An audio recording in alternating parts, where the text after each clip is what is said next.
There's the pick. Prince kicks to Levine. Nice ball movement by Minnesota. Jang dishes to Bekovic, and a foul called on the shot. Got him on the way up that time, so he'll shoot two right here.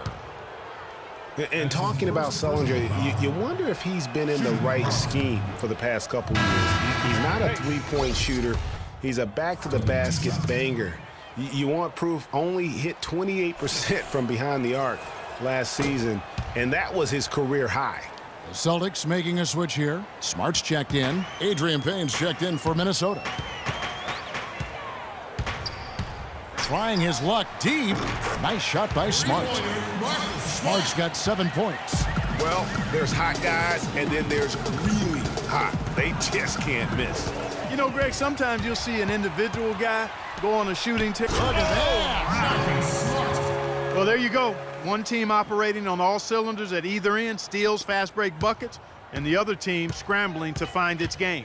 Great point. I mean, that aggression has allowed them to just create a lot of havoc, and boy, are they taking advantage. Here's Pekovic. It's deflected, and he recovers it, and he gets it to go. Thomas with the ball. And here's Smart. And misses it off the right side of the rim.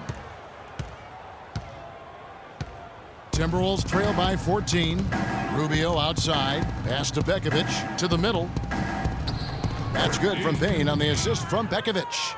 Payne's got his second bucket. They have repeatedly probed inside in the first half, guys, and it's paid dividends. And with as many points as they've gotten in the paint, you know, they haven't had to do much work on the perimeter. Boston shooting their first free throws here for the night. And typically a strength of theirs, 79% on the season. And comparing to the numbers of last season, they've made a bit of improvement, so that's some positive momentum they can look to build on. And now with the fast break, Rubio with the ball. And a fast break now for the Celtics. Thomas is running. Nice shot by Smart. Guys, his consistency in terms of shooting has really helped them seize control. Here's Levine. And there's the feed to Pekovic. Using his post move to get the 2 points.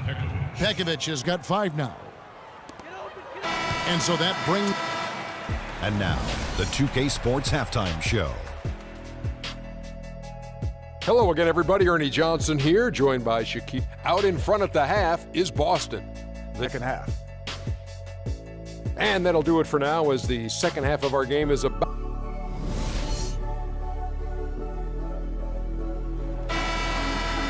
And as we welcome you back, we begin our second half. So far, not a tightly contested game, guys, but, you know, anything can happen. They've struggled trying to contain Marcus Smart. He has 11 points, and he's chalked up 1 3-pointer on the day as well. And Clark, I'm sure that won't be the last one. A lot of times he can get hot and stay hot from beyond. So on the floor for Minnesota, Rubio and Levine teaming up in the backcourt. Youngsters Anthony Towns and Chang are in the post.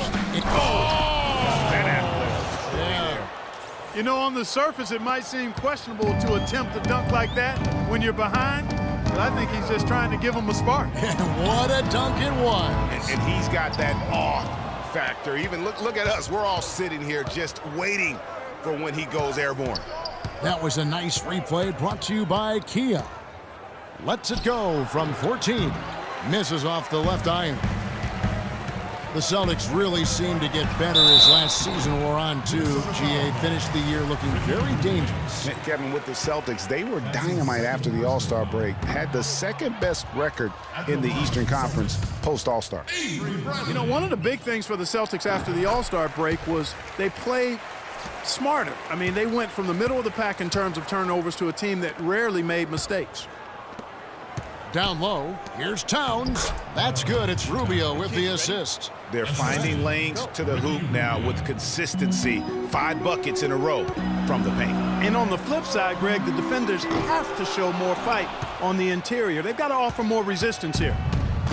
Yeah, that's a good point about the Celtics and their turnovers. Last year, after the All-Star break, they were 4th in the league in limiting their mistakes. They played well beyond their years down the stretch. And that one's good. Finally, they get one to drop. That's one of their first 4 here in the third.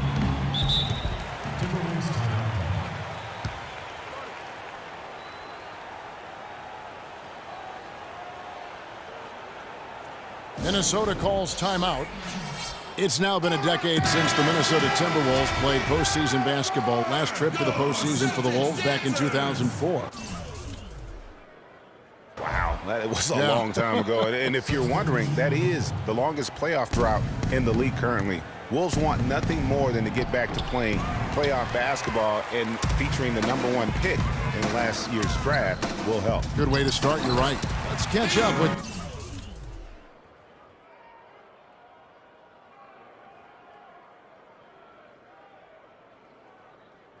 Doris from the sideline. Thank you, Kevin. Well, I was able to listen in on the Timberwolves head coach talking to his team. He said their plan was run their offense through Wiggins. Coach reminded them that he is supposed to be the key factor tonight, and he still wants to see that happen. He said also that their offense needs to be a patient one. He told them, don't rush things. Use as much of that shot clock as you need to. Clearly, some adjustments there had to be made because the time left for a comeback is quickly running out. Kevin, over to you. Thank you, Doris. And, you know, even though the Wolves have been out of the playoffs so long, you get the sense it won't be too much longer. They've got a really nice core to build around, and I think could be special, especially Andrew Wiggins. And Bradley gets it to go. Just over 2.5 minutes gone by here in the second half. Rubio, the pass to Dang. He kicks to Wiggins.